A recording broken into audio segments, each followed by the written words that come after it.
വീട്ടുവളർപ്പിൽ നട്ടുവളർത്തിയ 39 കഞ്ചാവ് ചെടികളുമായി യുവാവ് Idukki Adimali narcotic enforcement സംഘത്തിന്റെ പിടിയിലായി. പനംകുട്ടി സ്വദേശി ഡെനിൽ വർഗീസാണ് അറസ്റ്റിലായത്.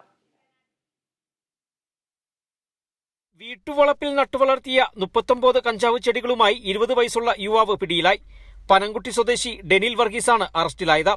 അടിമാലി നർക്കോട്ടിക് എൻഫോഴ്സ്മെന്റ് ഓഫീസിൽ ലഭിച്ച രഹസ്യവിവരത്തിന്റെ അടിസ്ഥാനത്തിൽ narcotic squad excise circle inspector K രാജേന്ദ്രനും സംഘവും ചേർന്ന് നടത്തിയ പരിശോധനയിലാണ് നട്ടുവളർത്തിയ നിലയിൽ കഞ്ചാവ് ചെടികൾ കണ്ടെത്തിയത്.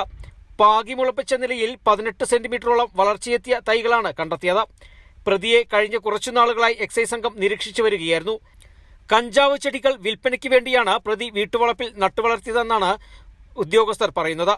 പ്രതിയെ Adimali judicial first class magistrate കോടതിയിൽ ഹാജരാക്കി. ദേവികുളം സബ് ജയിലിലേക്ക് റിമാൻഡ് ചെയ്തു.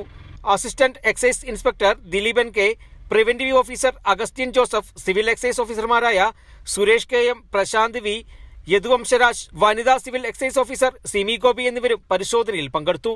Kerala vision news, Idukki.